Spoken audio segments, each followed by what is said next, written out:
मैया जी आई है अंगना, माना तू हमार कहना, मिल जाए खुशी लाई दिया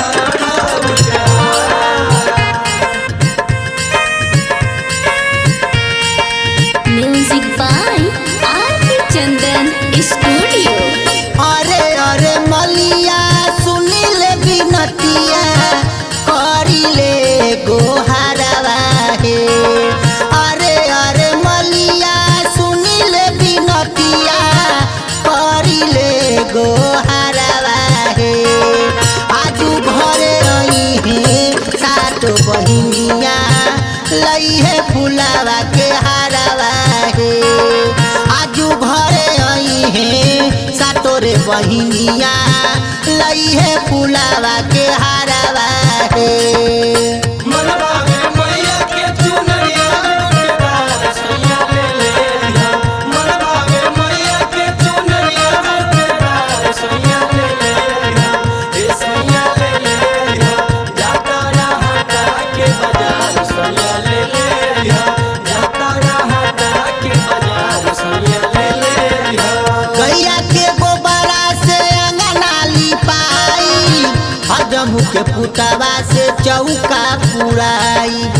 हजम के पुतवा से चौका पुराई। गैया के गोबरा से अंगना लिपाई, हजम के पुतवा से चौका पुराई।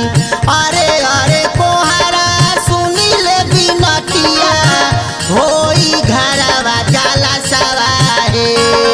आजू घरे आई है सातो बहिनिया लई है फुलावा के हारवा हे।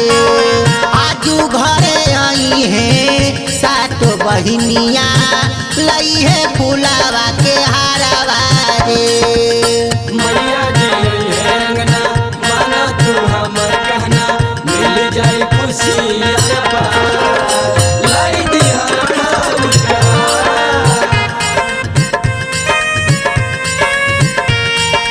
Music by Aarti Chandan studio.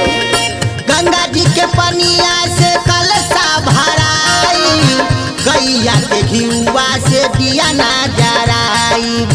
गैया के घिउवा से दिया ना जराई। हाँ गंगा जी के पनिया से कलशा भराई, गैया के घिउवा से दिया ना जराई।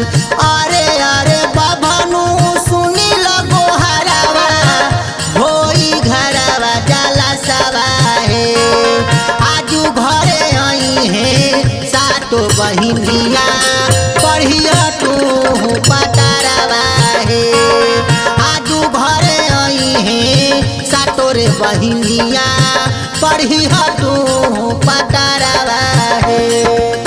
मनवा में मैया के चुनरिया गोटेदार सैया ले लिया, मनवा में मैया के चुनरिया गोटेदार सैया ले लिया, ए सैया ले लिया, जाता रहता के बाजार सैया ले लिया, जाता रहता के बाजार सैया ले लिया।